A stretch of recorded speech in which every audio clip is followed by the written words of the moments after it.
Verify करून घ्या आपले आधार ॲक्टिव्ह आहे की नाही.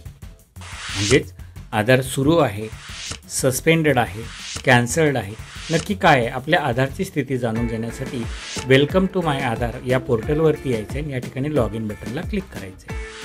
या ठिकाणी लॉग इन बटनला क्लिक केल्यानंतर या ठिकाणी आपल्याला आपला आधार क्रमांक जो काही 12 अंकी आधार क्रमांक आहे तो टाकायचा आहे आणि त्याखाली हा जो कॅप्चा आलेला आहे तो कॅप्चा आपल्याला या ठिकाणी भरायचा आहे. जर तो कॅप्चा भरल्यानंतर खाली ॲक्टिव्ह होणारा लॉग इन विथ OTP या बटनला क्लिक करायचं आहे.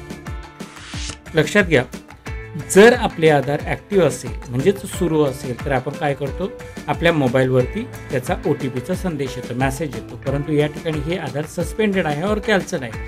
या दोघांपैकी म्हणजे आता सस्पेंडेड असेल किंवा कॅन्सल्ड असेल हे जरी आपल्याला चेक करायचं असेल तर आपल्याला काय करावं लागेल की जी रेसिडेन्शियल पोर्टल आहे, व्हेरीफाय करण्याचं जी जागा आहे या ठिकाणी जायचं, नवीन टॅब ओपन करायचा. ओपन केलेल्या टॅबमध्ये आपल्याला या ठिकाणी आपण जो जी वेबसाईट हे ॲड्रेस कॉपी केला होता तो या ठिकाणी आपण पेस्ट केला. त्यानंतर हे पेस्ट केल्यानंतर या ठिकाणी ही जी माय आधार आहे यामध्ये आपण क्लिक केलं आणि सगळ्यात शेवटी चेक आधार व्हॅलिडिटी नावाचं जे बटन आहे त्याला क्लिक केलं.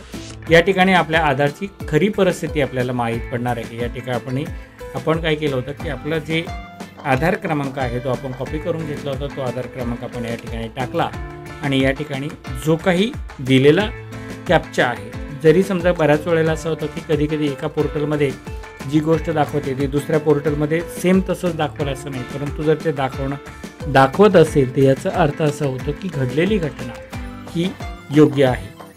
या ठिकाणी मी जो काही कॅप्चा आहे तो कॅप्चा टाकला, प्रोसीड बटनला क्लिक केलं. या ठिकाणी your request can not be proceed now due to some technical issue, याचाच अर्थ असा होतो की या तर माझा आधार सस्पेंडेड झालेला आहे, या तर माझा आधार कॅन्सल झालेला आहे. त्यामुळं अशा व्यक्तींनी ताबडतोब आपल्या जवळच्या आधार सेंटरला संपर्क करायचा. धन्यवाद.